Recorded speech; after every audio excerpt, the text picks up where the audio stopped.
हाय नमस्कार मित्रों, मैं आपका दोस्त संजय कुमार आप सभी का संजय केम ट्यूटोरियल्स में स्वागत करता हूं। आज हम लोग देखने वाले हैं झारखंड एकेडमिक काउंसिल के द्वारा प्रसारित किया गया मॉडल सेट 3 क्लास 11th का केमिस्ट्री का मॉडल सेट तीसरा देखने वाले, जो कि फुल मार्क्स 35 मार्क्स का है। उसमें टाइम आपको मिलता है 1 घंटा 30 मिनट, दैट मीन्स 1.5 घंटे का समय आपको मिलता है, जो कि पूरा रिटन एग्जाम होने वाला है, सब्जेक्टिव एग्जाम होने वाला है।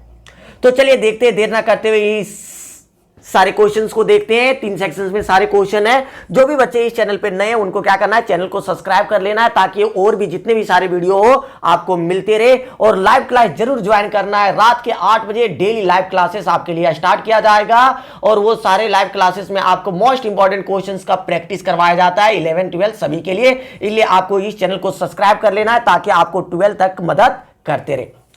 तो देखिए सेक्शन ए में आपका क्वेश्चन क्या दिया हुआ है। सेक्शन ए में क्वेश्चन दिया है, सबसे first very short answer type question है। पहला क्वेश्चन है कि what is the unit of dipole moment. Dipole moment जो है उसका यूनिट क्या होता है। तो डायपोल मोमेंट का यूनिट अगर कहें तो होता है, एक यूनिट लिखते हैं हम लोग डीबाई के नाम से लिखते हैं, DEBYE, डीबाई इसका डायपोल मोमेंट का यूनिट हो जाता है। अगर डीबाई नहीं तो इसका दूसरा भी यूनिट हो जाता है, कूलॉम मीटर के नाम से लिखते हैं। तो दोनों यूनिट्स को हमने इसमें लिख दिया, डीबाई या तो कूलॉम मीटर। एक डीबाई का वैल्यू होता है 3.33564 into 10 to the power 30 coulomb metre, इतना के बराबर होता है एक डीबाई। तो दोनों यूनिट को हमने यहां लिख दिया। नेक्स्ट वन क्वेश्चन पूछा जा रहा है, सेकेंड वन, कि what is the standard enthalpy of formation of oxygen. Oxygen के स्टैंडर्ड इंथैल्पी ऑफ फॉर्मेशन क्या होगा। तो एकदम आराम से लिखना कि standard enthalpy of formation of oxygen is 0। Standard enthalpy of formation oxygen का कितना होता है, 0 होता है। ठीक है। नेक्स्ट वन कह रहा है क्वेश्चन नंबर 13 कि right the chemical formula of diborane. Diborane का केमिकल फॉर्मूला होता है B2S6। B2S6 लिख दीजिए, डाइबोरेन का केमिकल फॉर्मूला आपका हो जाता है। नेक्स्ट वन क्वेश्चन कहा जा रहा है 4 नंबर क्वेश्चन कि 8298 केल्विन मतलब रूम टेम्परेचर पे pH of A solution is 6। इसका pH वैल्यू दे दिया हुआ है। What will be the value of pOH। pH दिया हुआ है, लेकिन pOH हम लोग को निकालना है सॉल्यूशन का। तो देखिए हम लोग एक फॉर्मूला जानते हैं, pH plus pOH is equal to 14 होता है। pH और pOH को जोड़ने के बाद जो वैल्यू आता है वो कितना के बराबर होता है, 14 के बराबर होता है। तो आपका pH 6 दिया हुआ है, pOH नहीं दिया हुआ है, इधर 14 है। तो pOH बराबर क्या हो जाएगा, 14, ये 6 इधर आ जाएगा, तो 14 माइनस 6 तो कितने के बराबर, pOH बराबर कितना हो गया, 8 के बराबर हो जाएगा। तो देखो एकदम शॉर्ट आंसर टाइप क्वेश्चन है, बहुत ही आसान तरीके से ये बन जाता है। नेक्स्ट वन क्वेश्चन दिया हुआ है कि डिफाइन रेडॉक्स रिएक्शन।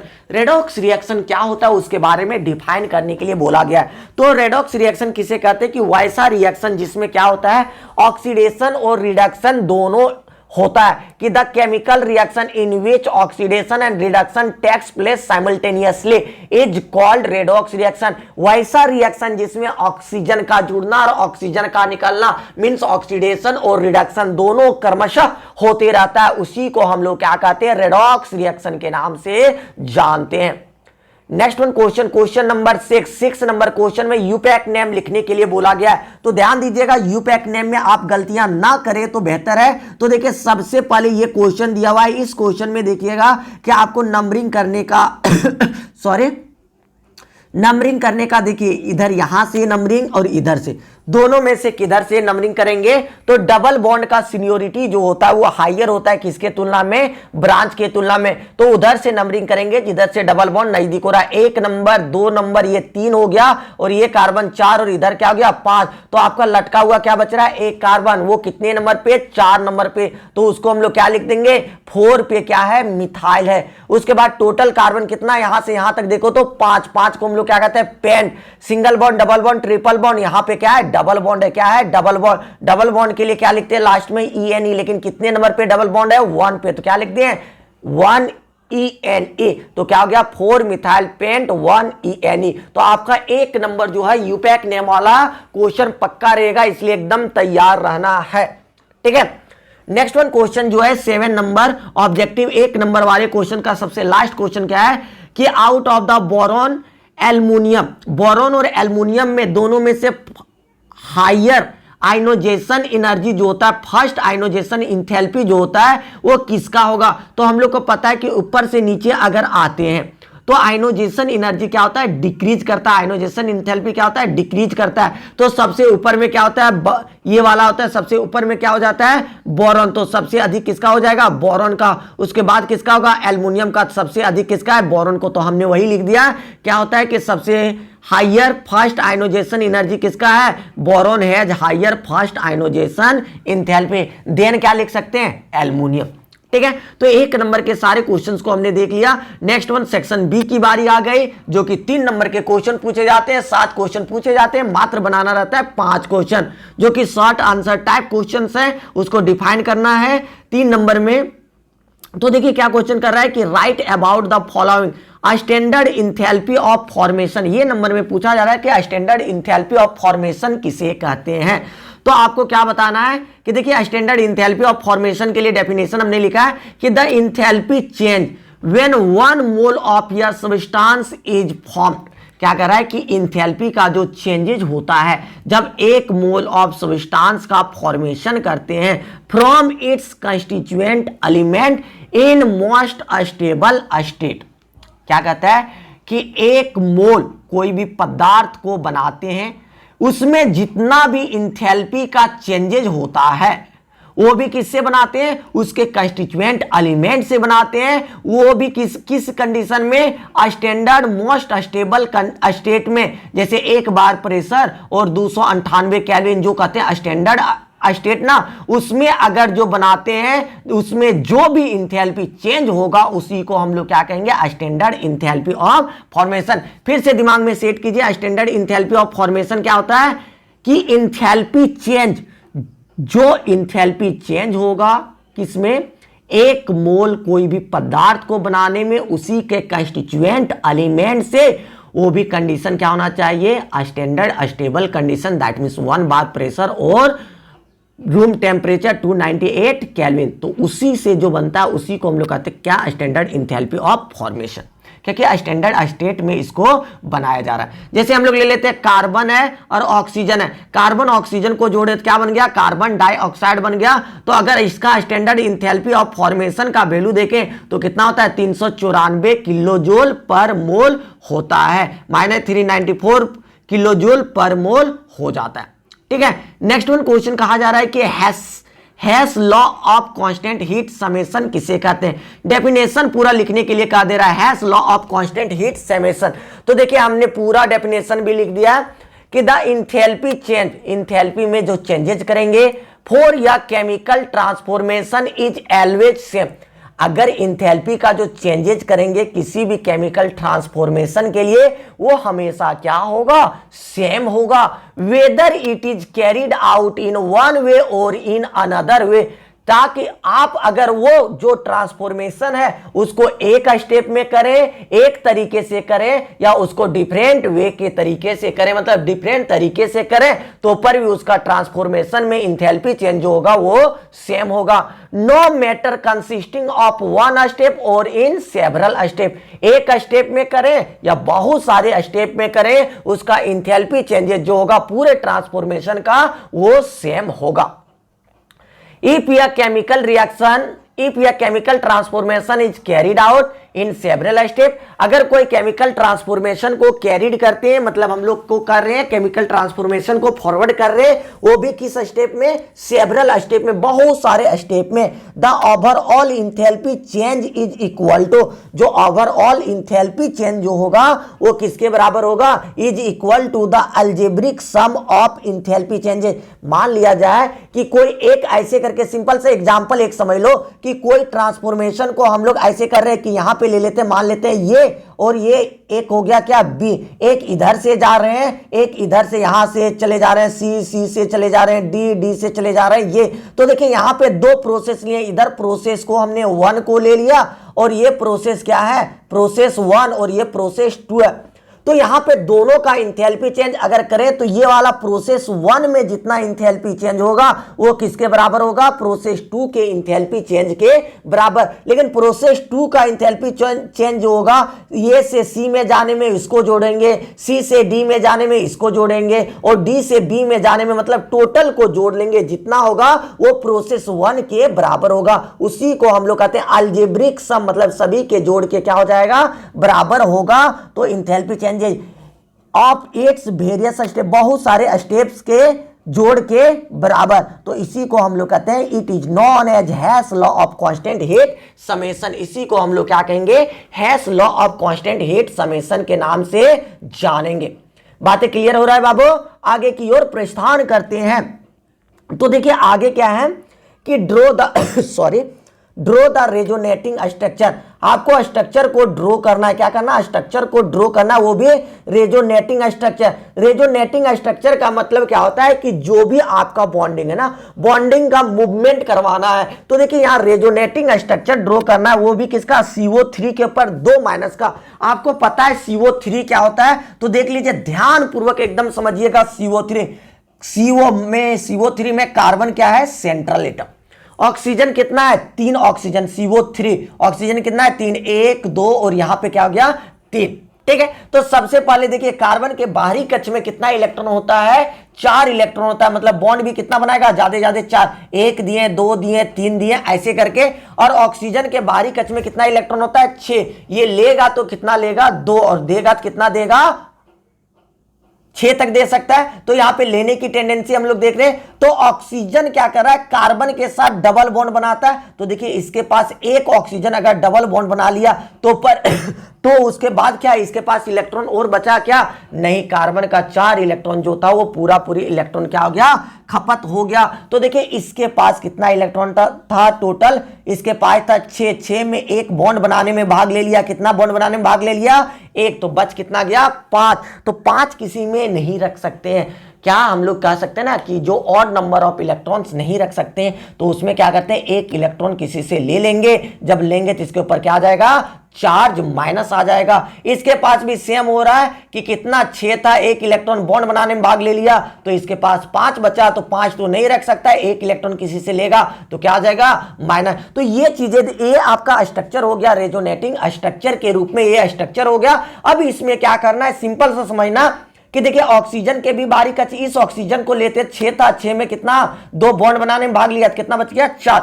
अब क्या करना है, सिंपल सा ध्यान देना कि इसमें यही बातें करना कि एक बार डबल बॉन्ड इस कार्बन में दिए, एक बार डबल बॉन्ड किस में दिए, इस ऑक्सीजन साइड में दिए। अब क्या करना, डबल बॉन्ड इधर दे देना, तो इधर वाले में क्या होगा, माइनस हो जाएगा। अब क्या करना, एक बार इधर दे देना, तो मतलब दूसरा में क्या हो जाएगा, माइनस। तो इसी को घुमा देना मीन्स क्या कहलाता, आपका रेजोनेटिंग स्ट्रक्चर कहलाता है। तो देखिए एक सिंपल सा हमने ऐसे बनाया। अब क्या कर रहे हैं कि ये वाला जो है, ये वाला जो डबल बॉन्ड है, इसको ट्रांसफर करके यहां ले जाना चाहते थे। इसके ऊपर क्या हो जाएगा, माइनस। तो देखिए यहां पे हमने क्या कर दिया, माइनस, और इसमें क्या हो गया, डबल बॉन्ड हो गया। ये तो ऑलरेडी माइनस। अब क्या करना चाह रहे हैं, इसमें देखो ये वाला डबल बॉन्ड इसमें ट्रांसफर कर दे रहे थे, अब इसमें माइनस हो जाएगा, इसमें क्या हो जाएगा, डबल बॉन्ड। ये क्या हो गया, माइनस का माइनस। इसी को हम लोग रेजोनेटिंग स्ट्रक्चर के नाम से जानते हैं। ठीक है, जो भी बच्चे इस चैनल पे नए हैं उनको क्या करना है, चैनल को सब्सक्राइब कर लेना है, ताकि आप लोग के एग्जाम में हम जितना हो सके उतना मदद कर सके, आपको सहयोग कर सके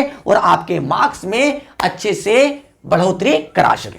ठीक है, नेक्स्ट वन क्वेश्चन देखिए क्या कर रहा है, 10 नंबर क्वेश्चन कर रहा है कि right an equilibrium constant expression. Equilibrium constant के एक्सप्रेशन को लिखना है, किसके लिए, फॉलोइंग रिएक्शन। ये सारे रिएक्शन दिए हुए, इसके लिए आपको इक्विलिब्रियम कांस्टेंट Kc बराबर लिखना।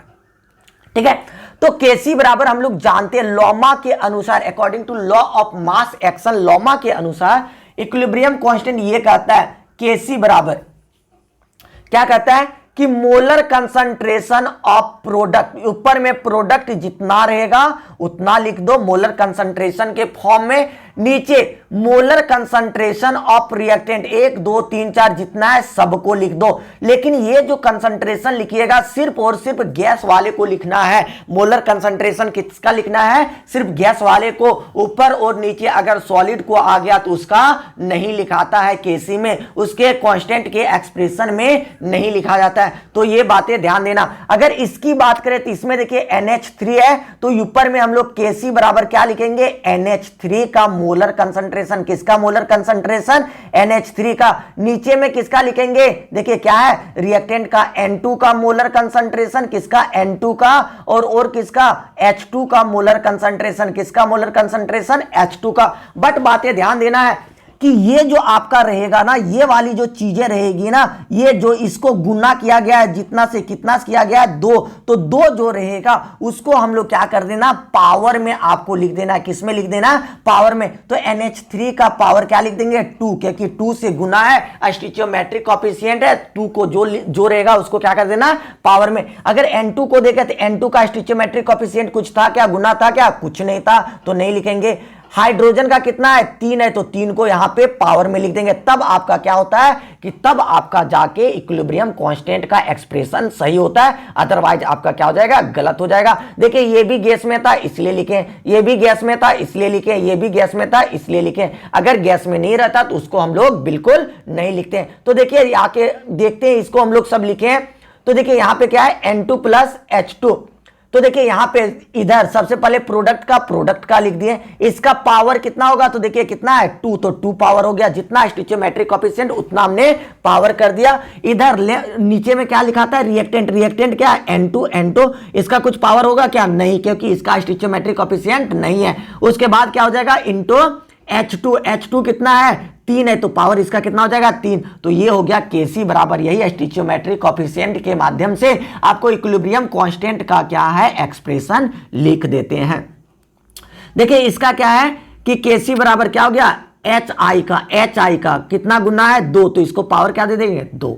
उसके बाद क्या आ गया? H2 का मोलर कंसंट्रेशन कुछ नहीं, तो 1 ही है। I2 का दे दिया मोलर कंसंट्रेशन, ये हो गया। नेक्स्ट वन CO2 के लिए देखिए CO2 देखो गैस में, CO2 किस में? गैस में, और कार्बन किस में है? सॉलिड में। तो आपको याद रखना है कि सिर्फ और सिर्फ गैस का करना है। तो सबसे पहले प्रोडक्ट कितना है? CO कितना है? 2, तो इसका पावर क्या कर दो?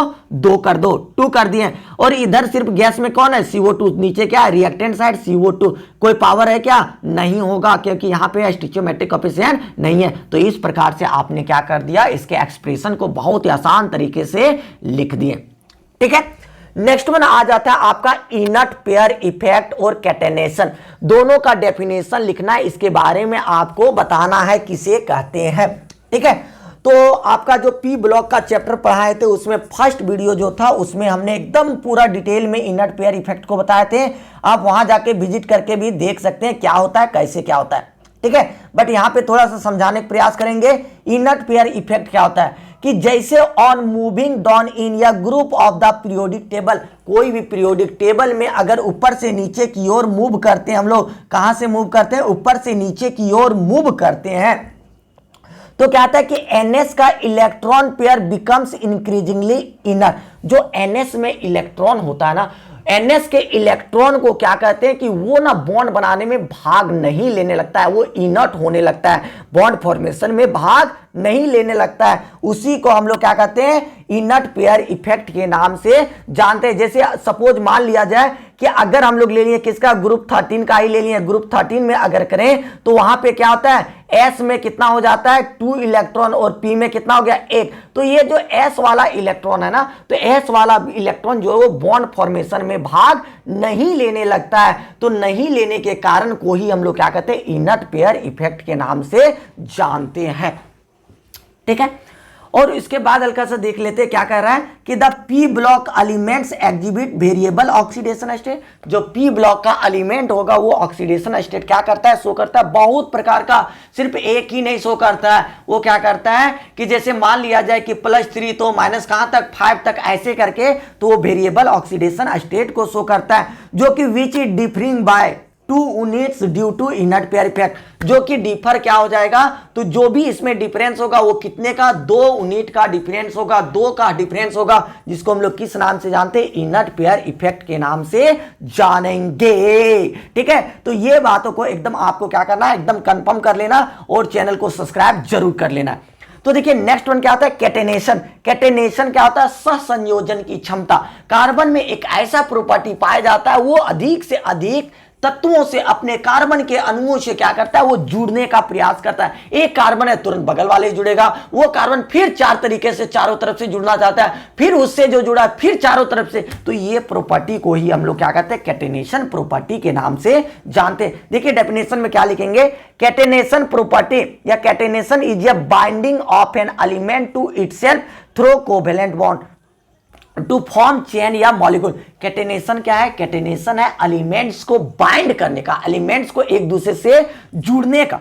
खुद और एक दूसरे एलिमेंट को, मान लिया जाए कार्बन है तो कार्बन खुद और दूसरे कार्बन से जुड़ने का एक प्रॉपर्टी है। इससे क्या करता है कि कोवेलेंट बॉन्ड के द्वारा, मतलब दोनों हम इलेक्ट्रॉन एक दिए तो एक लिए, एक दिए एक लिए, उसके द्वारा ऐसा जुड़ता है। ऐसे नहीं कि हम इलेक्ट्रॉन नहीं भी दे रहे तो पर भी बॉन्ड बन जा रहा, वो वाला नहीं होता है। तो जिसके कारण वो क्या करता है, लंबा चेन का फॉर्मेशन करता है या रिंग का फॉर्मेशन कर देता है। किस कारण, कैटेनेशन प्रॉपर्टी के कारण। तो इसमें एग्जाम्पल में सॉरी एग्जाम्पल में इसमें क्या लिख सकते हैं, carbon is the most common element that exhibits the property of catenation. Carbon जो है वो ऐसा एलिमेंट है जो कि कैटेनेशन प्रॉपर्टी को सबसे मैक्सिमम, सबसे ज्यादा मात्रा में शो करता है। कौन, कार्बन करता है। It is capable of forming long hydrocarbon chain. ये क्या होता है, कैपेबल होता है, मतलब इसके पास बनाने की टेंडेंसी होती है। क्या बनाने की टेंडेंसी होती है, लंबा हाइड्रोकार्बन चेन या लंबा रिंग, मतलब बहुत बड़ा बड़ा रिंग बनाने की टेंडेंसी इसके पास होता है, जैसे बेंजीन रिंग भी बना देती है। तो ये चीजें आपका हो गया कैटेनेशन प्रॉपर्टी के कारण। नेक्स्ट वन क्वेश्चन की ओर चलते हैं। देखिए नेक्स्ट वन क्वेश्चन भी बहुत ही मजेदार क्वेश्चन दिया है, हल्का सा ना, ऐसे कहते हैं ना कि जैसे आपका टर्म 1 में क्वेश्चन दिया था वो उतना मतलब टफ नहीं दिया था, बट इसमें हल्का सा पावर वाला क्वेश्चन दिया, थोड़ा सा लेवल इसने बनाया है।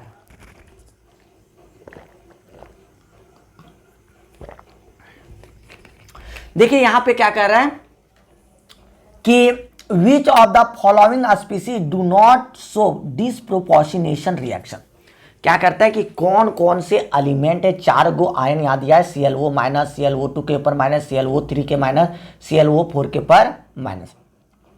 तो इसमें से कौन कौन से हैं जो डिस्प्रोपोर्शनेशन रिएक्शन को नहीं शो करेगा। डिस्प्रोपोर्शनेशन रिएक्शन क्या होता है कि सेम एलिमेंट ऑक्सीडाइज भी होता है और रिड्यूस भी होता है, वही रिएक्शन में, एक ही रिएक्शन में वो बढ़ेगा भी और घटेगा भी। तो यहां पे देखिए सबसे पहले क्या होता है कि देखते हैं इसके बारे में, सबसे पहले लिख देते हैं कि among the oxo ions, oxo anions जितना भी है, जो कार्बन के मतलब क्लोरीन के साथ ऑक्सीजन है, तो ऑक्सो एनायंस जितने भी हैं क्लोरीन, वो लिस्टेड अबव, उसमें से ClO4 जो है वो क्या करता है, डिस्प्रोपोर्शनेशन रिएक्शन नहीं शो करता। इसके पीछे रीजन क्या है कि इट हैज, या क्या कर सकते हैं, because in this oxo anion chlorine is present in its highest oxidation state. क्या होता है कि क्लोरीन की अगर बात करें तो क्लोरीन क्या होता है, इसका हाईएस्ट ऑक्सीडेशन स्टेट में हो जाता है। जैसे आपको दिया है ClO4 के ऊपर माइनस, तो देखिए आपको निकालना किसका है, क्लोरीन का। क्लोरीन का जिसका निकालना उसको X लिखते हैं, प्लस ऑक्सीजन, एक ऑक्सीजन का कितना होता है, तो एक ऑक्सीजन का -2 कितने बार है, 4 बार, इज इक्वल टू जितना भी पावर में माइनस प्लस रहेगा उतना इधर लिख देना, क्या है, -1। तो देखिए आपका क्या हो गया, x - 8 is equal to -1। x बराबर क्या हो जाएगा, -1 और -8 इधर है तो इधर जाएगा तो क्या हो जाएगा, +8। तो देयरफॉर क्या हो जाएगा, 7 + 7। तो इसका हाईएस्ट ऑक्सीडेशन स्टेट जो होता है वो क्लोरीन का 7 होता है। अगर इसके बाद भी इसको हम लोग चाहते कि ऑक्सीडाइज होती, ये पॉसिबल नहीं है। इसका क्या होता है, -1 से लेकर कहां तक, +7 तक, क्योंकि इसके बाहरी कक्ष में क्लोरीन का कितना होता है 7 ही इलेक्ट्रॉन। अगर कोई चाहेगा कि 8 तक करें 9 तक करें, नहीं पॉसिबल है, इसलिए इसका हाईएस्ट ऑक्सीडेशन स्टेट में होने के कारण इसमें ये जो है खुद ऑक्सीडाइज नहीं हो पाता है। इसके अलावा जो भी है सारा क्या होगा, ऑक्सीडाइज होगा और वो क्या करेगा, डिस्प्रोपोर्शनेशन रिएक्शन को शो करेगा। तो यहां पे देखिए वही हमने लिखा है, क्या करता है कि ये जो होता है हाईएस्ट ऑक्सीडेशन स्टेट में होता है, जो कि कितना है +7 में है, जो कि क्या करता है डिस्प्रोपोर्शनेशन रिएक्शन ऑफ अदर 3, जो कि ये डिस्प्रोपोर्शनेशन रिएक्शन इसलिए नहीं शो करता क्योंकि इसका हाईएस्ट ऑक्सीडेशन स्टेट हो जाता है, इसके बाद इसको ऑक्सीडाइज करने की टेंडेंसी नहीं रखता है। तो लेकिन और भी जो है देखिए सब ऑक्सो एनायंस जो है सभी क्या करेगा, ऑक्सीडाइज होगा। तो देखिए यहां पे अगर देखें Cl वो है माइनस, तो ये क्या है, इसका ऑक्सीडेशन ऊपर में जो लिखा है रेड कलर में वो क्या ऑक्सीडेशन स्टेट तो +1 में है, तो ये क्या हो गया देखिए -1 में हो गया, ये क्या हो गया +5 में हो गया। ऐसे करके देखिए खुद क्लोरीन ही किस में माइनस में हो गया, खुद क्या हो गया प्लस में हो गया, मतलब ऑक्सीडाइज भी हो गया, रिड्यूस भी हो गया। इसमें देखेंगे तो यहां ClO2 में इसका देखिए कितना है +3, तो आगे क्या हो गया +5 हो गया, क्या हो गया -1 में, मतलब +5 में भी हो गया -1 में भी हो गया, खुद ऑक्सीडाइज भी हो गया, रिड्यूस भी हो गया, ये भी डिस्प्रोपोर्शनेशन शो कर रहा है। और इसमें अगर चेक करें तो यहां पे देखिए +5 ऑलरेडी, ये कहां तक चला जाता है +7 तक, उसके बाद कहां -1 तक। तो ये चीजों के कारण इसके बाद ClO4 अगर आ जाता तो उसका नहीं हो पाता है, ये +7 के बाद नहीं जा पाता है, इसलिए वो क्या कहते हैं कि डिस्प्रोपोर्शनेशन रिएक्शन को नहीं शो करता है। ठीक है, कल के वीडियो में कल के लाइव क्लासेस में आपको ऑक्सीडेशन नंबर का पूरा तरीका सिखाया जाएगा, कैसे ये +5 आता है, कैसे +7 आता है, वो सारी चीजों को सिखाया जाएगा। इसलिए कल के संडे के रात 8 बजे जरूर आप लोग को लाइव आके जुड़ना है, वहां पे डेली लाइव क्लासेस आपको करवाया जाएगा। नेक्स्ट वन देखिए, ऑर्गेनिक का एकदम इजी क्वेश्चन दे दिया, explain the following with an example. एक एग्जांपल के साथ आपको क्या करना है, एक्सप्लेन करना है। कौन सा, सबसे पहले ऊर्ज रिएक्शन को, फिर क्या कर रहा है फ्राइडल क्राफ्ट के अल्काइलेशन रिएक्शन को। तो एक एक करके करते हैं।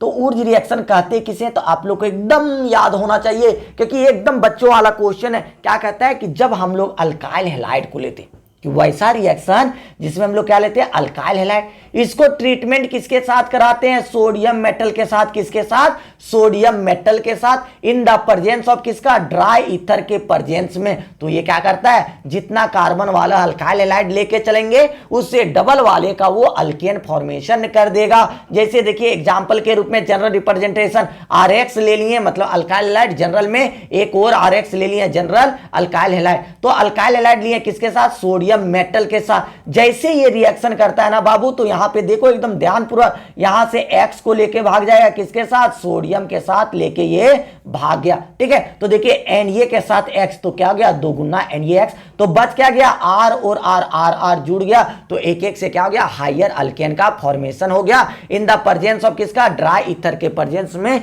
इसी को आप क्या कहते हैं, ऊर्ज रिएक्शन के नाम से जानते हैं। अगर आप ऐसा जनरल रिप्रेजेंटेशन ना लिखे तो पर भी चलेगा, तो डायरेक्टली आपको क्या करना होगा, डायरेक्टली उसका एक एग्जांपल लिखना होगा। जैसे हमने ले लिया क्या, CH3Cl प्लस सोडियम CH3Cl इधर, तो देखो यहां से फिर निकल जा रहा है Cl के साथ Na, तो NaCl निकल गया, बच क्या गया, इधर CH3 इधर CH3, देखो जुड़ गया।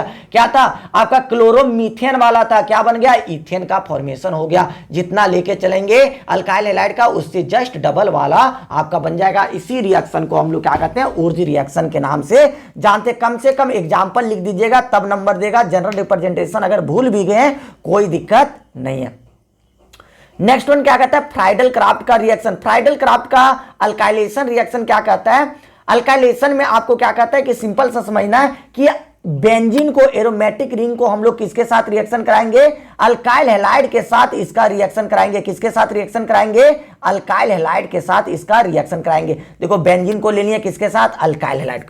ठीक है, तो यहां पे बेंजीन रिंग में जो आपका है, मान लीजिए कि यहां पे जितना कार्बन है उतना हाइड्रोजन होता है C6H6, तो यहां से क्या करता है H और ये क्या भाग जाता है, Cl भाग गया, HCl भाग गया। तो यहां पे आके क्या जुड़ जाना, जितना भी कार्बन रहना वो आके जुड़ जाना। तो ये क्या बना देगा, जितना कार्बन उसको अल्काइल के रूप में बेंजीन। तो इसको किसके प्रेजेंस में कराएंगे, एनहाइड्रस CaLCl3 के प्रेजेंस में। तो ये जो कंपाउंड बना देगा इसी को हम लोग क्या कहते हैं, फ्राइडल क्राफ्ट का अल्काइलेशन, क्योंकि अल्काइल हैलाइड है इसलिए इसको क्या कहेंगे, अल्काइलेशन। ठीक है, तो ये चीजें आपका क्लियर हो गया। देखिए इसी को हमने डेफिनेशन रूप में कैसे लिखा, when benzene is treated with alkyl halide in the presence of anhydrous AlCl3 तो फॉर्म क्या बना देगा, अल्काइल बेंजीन का फॉर्मेशन इसने कर दिया। तो देखो एग्जांपल अगर लेंगे तो देखिए हमने बेंजीन को ले लिया CH3Cl, तो Cl किसके साथ भाग जाएगा, H के साथ, HCl निकल गया, जहां से H निकला वहां पे आके क्या जुड़ गया, CH3 जुड़ गया।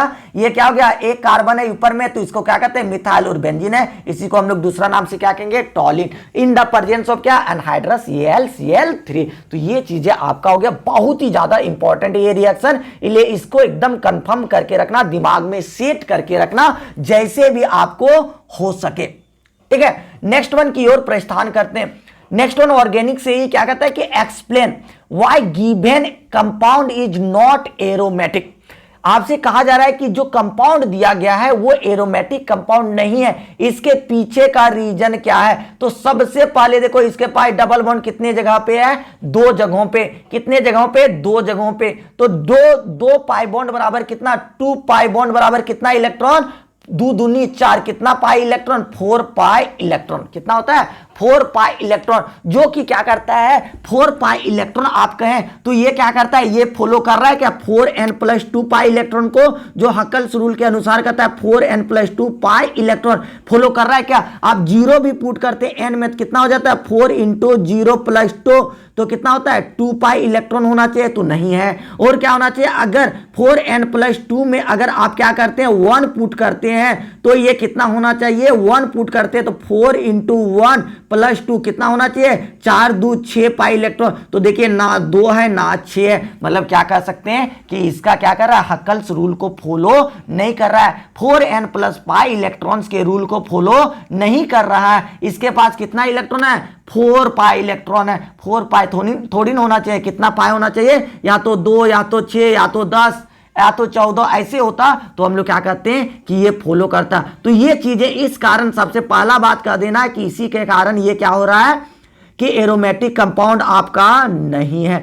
दूसरी बात है, हल्का सा समझ लो, देखो इसके पास यहां पे जो कार्बन है ये वाला भाग, इसके पास देखो एक बॉन्ड इधर एक बॉन्ड इधर, तो इसमें कितना हाइड्रोजन होगा, 2 हाइड्रोजन होगा, कितना होगा, 2 हाइड्रोजन वहां होगा। तो देखिए इसके पास सिग्मा बॉन्ड 1 और 1 2 और 1 3 और 1 4 सिग्मा बॉन्ड को हम लोग कौन सा हाइब्रिडाइजेशन कहते हैं, sp3 हाइब्रिडाइजेशन। आपको पता है कि sp3 हाइब्रिडाइजेशन मतलब 1 और 3 4 का कैसे होता है, ऐसे करके होता है, ऐसे करके। ये किस स्ट्रक्चर का होता है, तो ये क्या होता है, पिरामिडल मतलब टेट्राहेड्रल, किस स्ट्रक्चर का होता है, टेट्राहेड्रल। तो ये क्या कहता है कि टेट्राहेड्रल स्ट्रक्चर का हो जा रहा है, जबकि इसको कैसा होना चाहिए, प्लेनर होना चाहिए। कैसा होना चाहिए, प्लेनर। तो 2 बातें यहां पे हमने बता दिया कि गिवन कंपाउंड क्या है, गिवन कंपाउंड जो है कंटेन कैसा करता है, sp3 हाइब्रिडाइजेशन होता है, जो कि the system is not planar, जिसके कारण वो क्या हो रहा है कि वो प्लेनर नहीं हो रहा है, वो कैसा है, टेट्राहेड्रल के रूप में, पहाड़ी के रूप में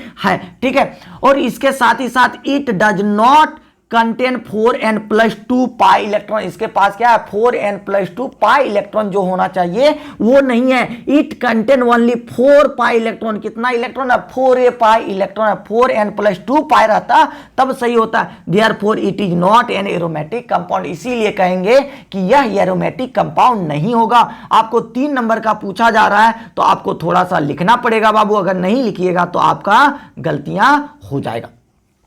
ठीक है, नेक्स्ट वन हम लोग 5 नंबर वाले क्वेश्चन की ओर चल रहे हैं। तो सेक्शन सी आ गया, 5 मार्क्स के क्वेश्चन पूछे जाते हैं। तो देखियो, how will you convert benzene से ले जाना है पारा नाइट्रो ब्रोमो बेंजीन, इसमें ले जाना है। बेंजीन से आपको कहां ले जाना है, देख लो एकदम ईमानदारी पूर्वक। बेंजीन से यहां पे देख लीजिए, पारा नाइट्रो कहां लगा देना है, पारा पे। एक यहां पे अगर मान लिया जाए कि यहां पे ब्रोमो बेंजीन है Br, तो यहां पे आपको लगा देना है क्या, NO2 लगा देना है। तो ये बनाना है, तो सबसे पहले आपको क्या करना है कि मान लेते कि आपके पास बेंजीन है ना, बेंजीन है। बेंजीन से आप क्या करा दीजिए, बेंजीन से सबसे पहले इसको क्या करा दीजिए, ब्रोमो लाने का प्रयास कीजिए। तो Br2 किसके साथ, FeBr3 के प्रेजेंस में करा देते, तो ये क्या बन गया, आपका ब्रोमो बेंजीन बन गया।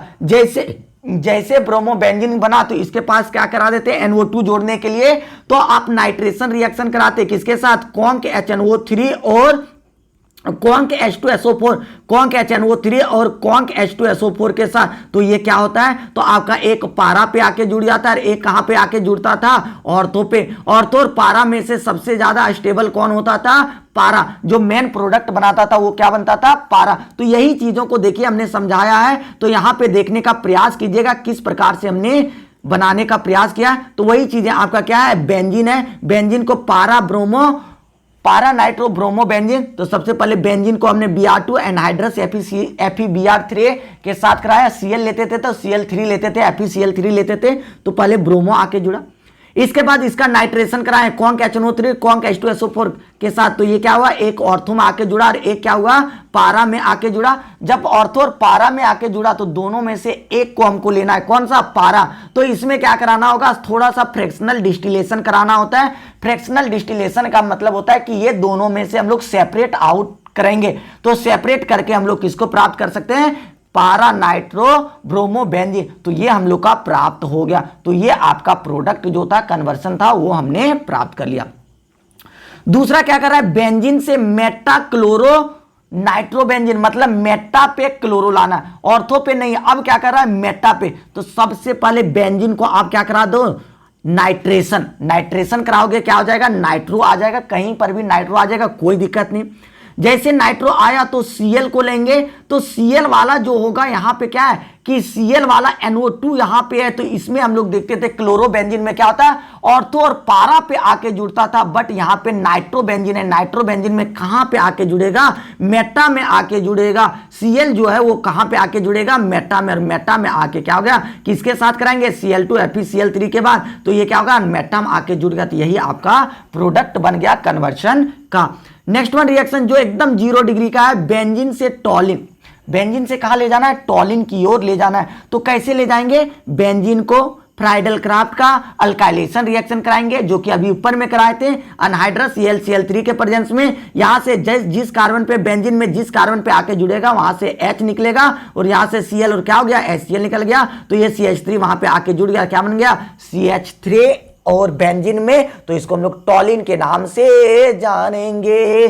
तो ये बातें हम लोग का कंफर्म होता है। अब देखिए आपका आ गया क्वेश्चन नंबर 16 नंबर जो क्वेश्चन है वो कैसा क्वेश्चन है, बैलेंस करने का, रेडॉक्स रिएक्शन के बैलेंस करने का क्वेश्चन है। बट यहां पे 5 नंबर का दिया हुआ है, आपको सिखा देंगे फिर से, जो बच्चे नहीं सीख पाए उनको सिखा देंगे कि कैसे बैलेंस करते। बट यहाँ पे लिखने के लिए बोला जाता है पूरा लंबा में, इसलिए इसको हम यहाँ पे क्या करें, स्टेप वाइज हमने लिख दिया। देखो MnO4 के पर 1 माइनस है, Br के पर 1 माइनस है, MnO2 और BrO3 के पर 1 माइनस। ठीक है, तो सबसे पहले हमने स्टेप नंबर 1 में क्या किया कि इसको हमने क्या किया कि आयोनिक इक्वेशन को लिखा। तो MnO4 माइनस था, Br माइनस था, MnO2 था, BrO3 था, इसको हमने लिख दिया। ठीक है, अब इसको हम लोग चेक करते हैं, एसाइन ऑक्सीडेशन स्टेट। इसका ऑक्सीडेशन स्टेट को चेक करना है। तो ऑक्सीडेशन स्टेट देखिए यहीं से डायरेक्ट करते हैं कि इधर देखो -1, इसके पावर में कितना है, -1 है। तो -1 4 दूनी 8, ऑक्सीजन का होता है ना -2 इंटू कितने बार, 4 बार, 4 दूनी 8 में 1 गया, कितना हो गया, 7। देखो 7 लिख दिए। Br का 1 माइनस है, माइनस है। यहां पे देखो ऑक्सीजन कितना है, 2, तो एक ऑक्सीजन का -2, 2 का कितना होता है, -4। लेकिन इधर x - 4 = 0, देयरफॉर x बराबर क्या हो गया, 4। और यहां पे BrO3 में तो देखो कितना होता है कि यहाँ Br का निकालना है, तो वो 3, एक ऑक्सीजन का कितना होता है, -2, 3 का कितना होगा, -6। लेकिन एक माइनस ऊपर में दिया है, तो एक माइनस कम होगा तो कितना हो जाएगा, 5। तो कितना हो गया, +5 हो गया। तो ये ऑक्सीडेशन नंबर को एकदम निकाल लेना है। जिन बच्चों को नहीं निकाल पाएंगे वो संडे को जरूर आपको क्या करना है, कल के क्लास में लाइव आके जुड़ना, ऑक्सीडेशन नंबर सब सिखा देंगे। ठीक है, तो सबसे पहले ऑक्सीडेशन नंबर को हम लोग क्या करेंगे, असाइन करेंगे, लिखेंगे। उसके बाद देखो क्या करने की बारी है। Step number 3, calculate the increase and decrease of oxidation number and make increase equal to the decrease. क्या कर रहा है कि जो भी आपको चेक करना है कि किसमें बढ़ रहा है ऑक्सीडेशन नंबर या किसमें घट रहा है ऑक्सीडेशन नंबर, वो चेक करो। लेकिन जैसे बढ़ेगा घटेगा दोनों को इक्वल करके छोड़ना। मान लिया जाए कि 10 आ गया एक में और एक में क्या आ रहा है, 5 ही, तो 5 गुना 2 करके 10, उसको भी हम लोग करने का प्रयास करेंगे। तो देखिए यहां पे कितना था इसका ऑक्सीडेशन नंबर, 7, और इसका कितना था 4, तो दोनों के बीच का डिफरेंस कितना है 7 में 4 आ गया, कितना है डिफरेंस 3 का है। ठीक है, मतलब घट रहा है तो 3 का हो गया। इसमें अगर चेक करेंगे तो कितना है -1 से +5, तो -1 से पहले 1 में आएगा तो 1 इधर और 5 5 और 1 कितना हो गया 6, तो कितना इसमें हो रहा है इंक्रीजमेंट 6, इसमें 6 और इसमें कितना 3, तो हमको दोनों को बैलेंस करना है क्योंकि इसका ऑक्सीडेशन नंबर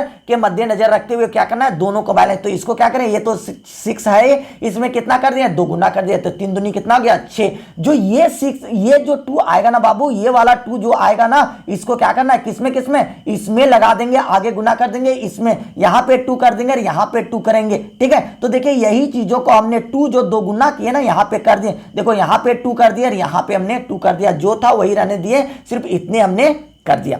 अब देखो इसके बाद क्या करना है, as the reaction occurs in basic medium, क्या है कि रिएक्शन जो हो रहा है वो कैसे मीडियम में हो रहा है, basic medium. The ionic charges are not equal, देखो यहां पे कितना चार्ज है, देखो कितना है, ध्यान पूर्वक देखना कितना है, तो देखो माइनस है, माइनस कितना गुना 2 गुना माइनस 2 माइनस और 1 कितना है 3, और इधर कितना है 1 ही माइनस, तो बैलेंस तो नहीं है, तो इधर कितना -3 और इधर 1, तो इधर क्या करेंगे राइट साइड वाले में वो H माइनस लाके जोड़ देंगे, किसको जोड़ देंगे वो H माइनस, कितना गुना 2 गुना, क्योंकि 2 कम हो रहा है तो 2 गुना लाके जोड़ देंगे ताकि ये क्या हो जाए बैलेंस हो जाए। देखो वही बातें को हमने यहां पे लिख दिया, क्या करेंगे यार not equal both side add 2OH, क्या करना है 2OH माइनस को जोड़ना है ऑन द राइट साइड, किसमें जोड़ना है राइट साइड में जोड़ना है, ताकि मैक आयोनिक चार्जेज इक्वल, ताकि वो चार्ज कैसा हो जाए इक्वल हो जाए। ठीक है, जैसे क्या होता है MnO4 2 गुना था, यहां 2 गुना माइनस है, 2 माइनस और 1 माइनस 3 माइनस, इधर देखो 1 माइनस, तो क्या कर दिए 2 गुना वो H कर दिए, तो क्या हो गया 2 माइनस और आ गया 2 और 1 कितना हो गया 3 माइनस ये बराबर हो गया।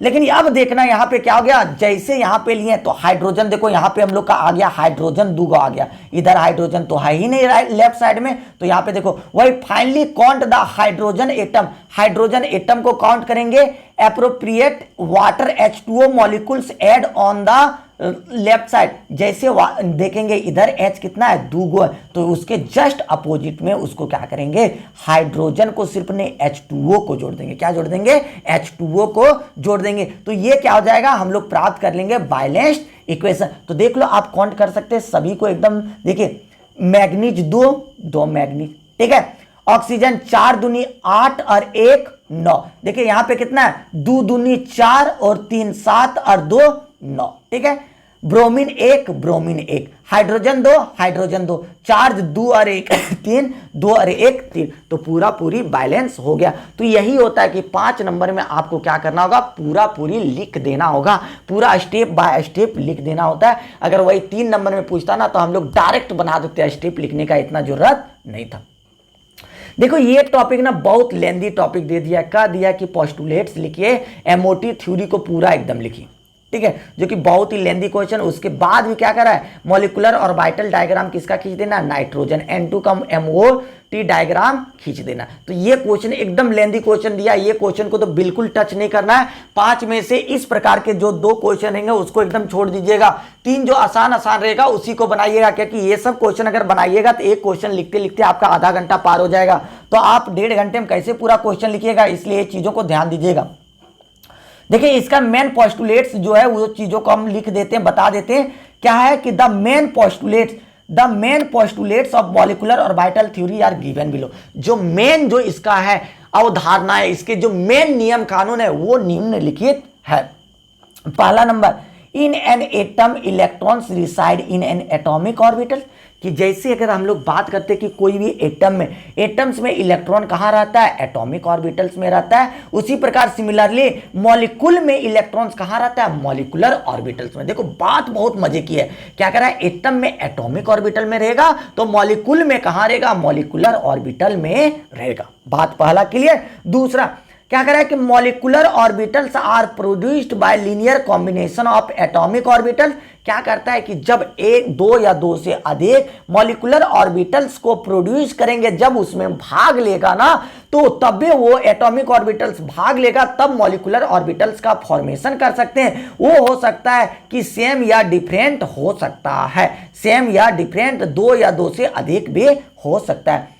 नेक्स्ट वन पॉइंट क्या कर रहा है कि the electron of atomic orbitals is influenced by one nucleus. कोई भी एटम रखता है तो एक ही एटम का है, तो उसको जो इन्फ्लुएंस किया जाता है, उसको जो बढ़ाया जाता है, वो किसके द्वारा? एक न्यूक्लियस के द्वारा।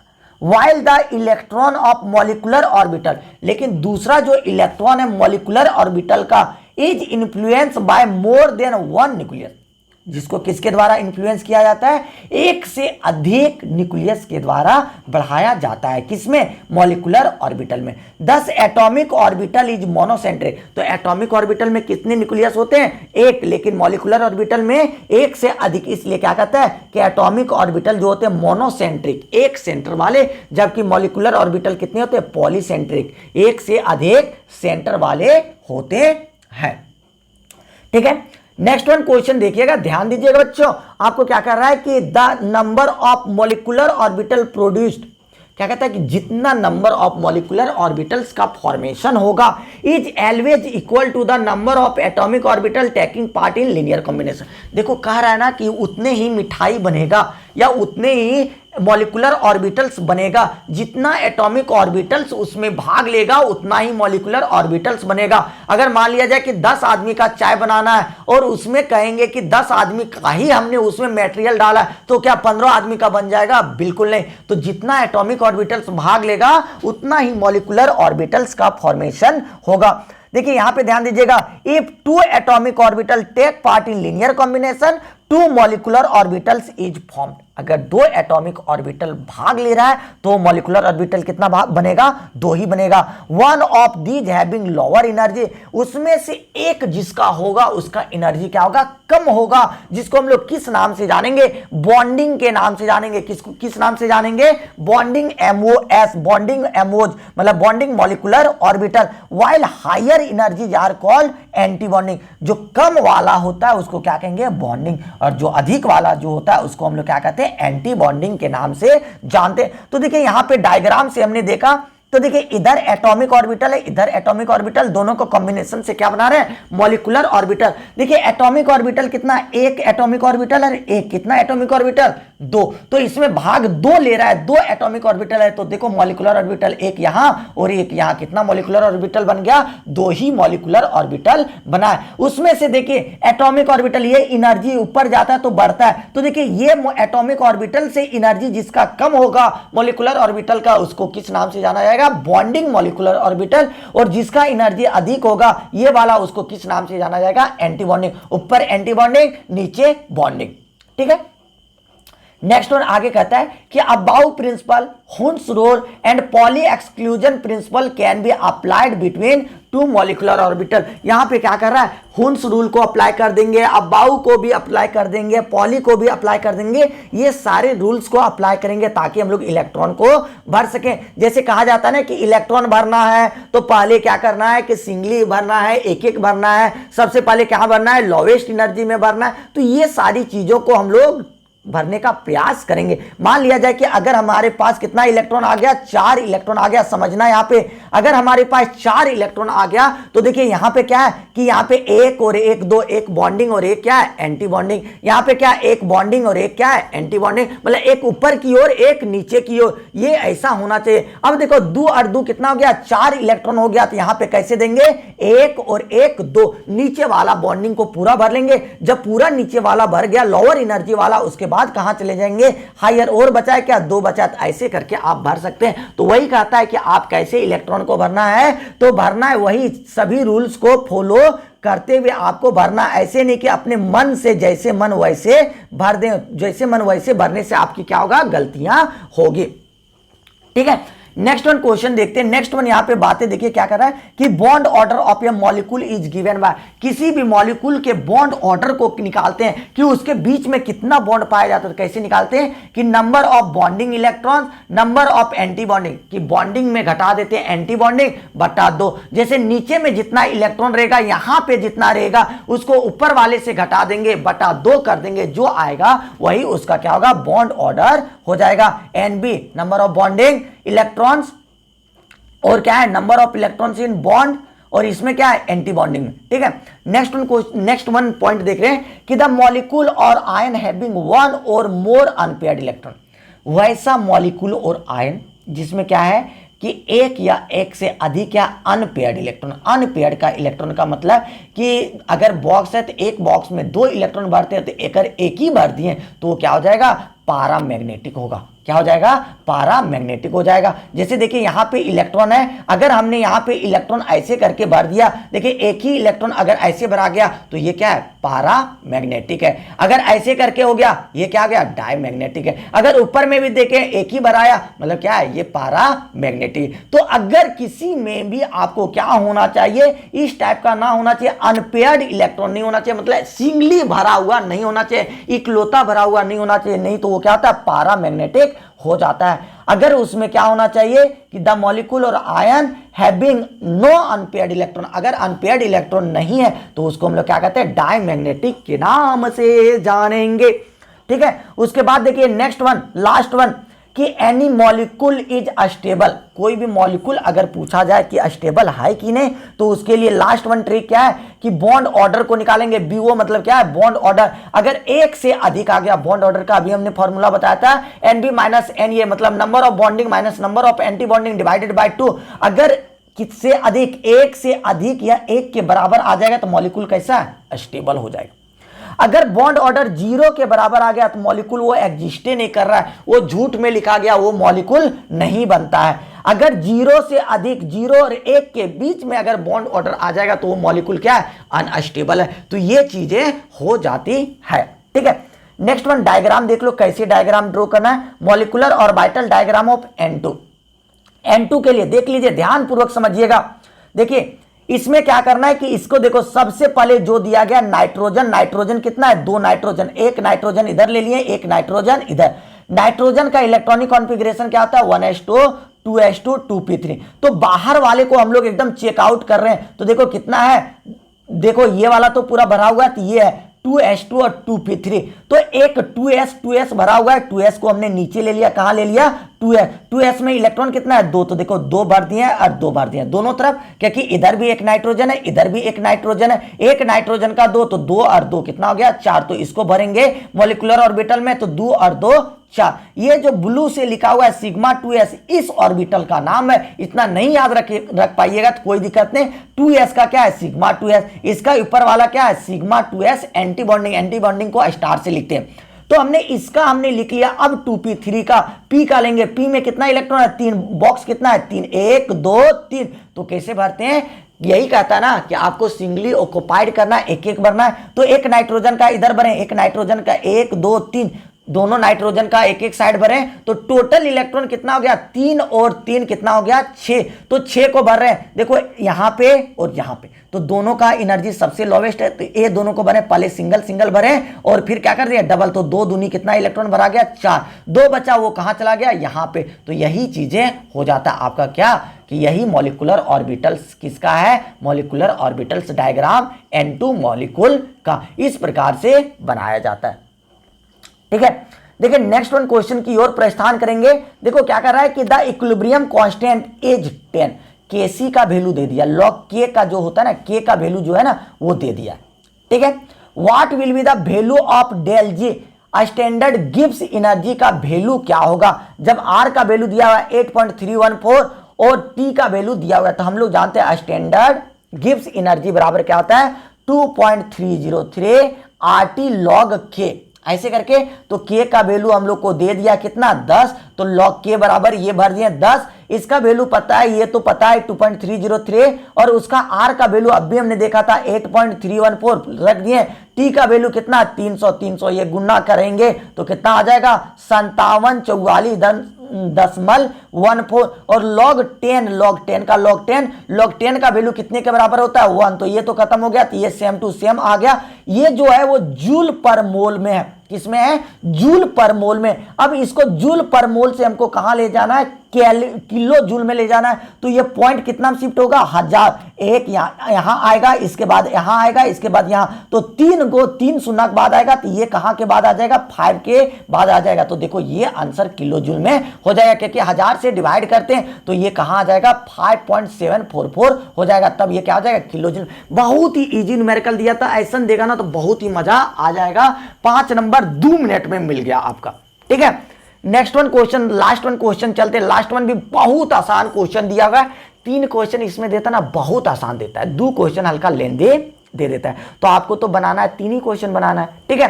तो देखिए यहां पे क्या कहता है, right the conjugate base of following, इसका कंजुगेट बेस लिखना है। तो कंजुगेट बेस क्या कहता है कि जो माइनस वाला भाग होता है ना उसी को कंजुगेट, जैसे HF में H प्लस हो गया तो क्या हो गया F माइनस, तो F माइनस जो है वही कंजुगेट बेस है। HF का कौन कंजुगेट बेस है, F माइनस। इसमें कहें तो ये क्या टूट जाता है, H प्लस में टूट जाता है HSO4, HSO4 के ऊपर क्या आता है माइनस, देखो तो वही लिख दिए HSO4 माइनस, ये क्या है इसका कंजुगेट बेस है। ये तो एकदम हलवा क्वेश्चन है। H2O किस में टूटता है, H प्लस में और OH माइनस में, तो OH माइनस वाला क्या है इसका कंजुगेट बेस है, देखिए वही लिख दिए OH माइनस कंजुगेट बेस। इसके अलावा देखो NH3 किस में टूट जाएगा, H प्लस और NH2 में, तो NH2 माइनस क्या हो गया इसका कंजुगेट बेस हो गया। यहां पे अगर करें तो देखो H प्लस में टूट जाएगा तो 1 प्लस इधर जा रहा है, CO3 में 1 माइनस है तो 1 प्लस चल जा रहा है, CO3 के ऊपर कितना माइनस हो जाएगा 2 माइनस, तो CO3 क्या हो गया कंजुगेट। देखो यहां पे वही चीजें हमने आसान से लिख दिया, 2 सेकंड का काम था। F माइनस इसका कंजुगेट बेस, इसका HSO4 H निकाल दिए, इसमें H निकाल दिए OH minus conjugate base, NH3 में H निकाल दिए, NH2 के ऊपर माइनस कंजुगेट बेस, HCO3 में तो H निकाले तो कितना आ गया, एक और माइनस आ गया, तो क्या हो गया CO3 के ऊपर 2 माइनस कंजुगेट बेस। तो इस प्रकार से अगर आपको सेशन पसंद आया होगा, आप चाहते कि आपने एग्जाम में फुल नंबर की प्राप्ति करें, तो आपको क्या करना है, इस चैनल को सब्सक्राइब कर लेना है, बेल आइकन को दबा देना है, ताकि आपको डेली इस प्रकार की वीडियो मिलती रहे और लाइव क्लास आपको करवाया जाए। तो इसलिए आपको इस चैनल को एकदम बिल्कुल सब्सक्राइब करके रखना है, ताकि आपके जितने भी सीनियर भैया लोग हैं उन लोगों का जैसे एकदम पूरा प्रैक्टिस करवाए थे लगभग 6 महीना कंटिन्यू, इसी तरीके से आपको एकदम एग्जाम तक कंटिन्यू करवाते रहेंगे। इसलिए इस चैनल को सब्सक्राइब कर लेना है। तब तक के लिए ओके बाय। कल एक वीडियो मिल जाएगा फिर से, कौन सा, फिजिक्स के मॉडल सेट का, और रात में कल कितना होगा 8 बजे आपका लाइव क्लास होगा ऑक्सीडेशन नंबर कैलकुलेशन के सारे ट्रिक्स का। तब तक के लिए ओके बाय, गुड नाइट।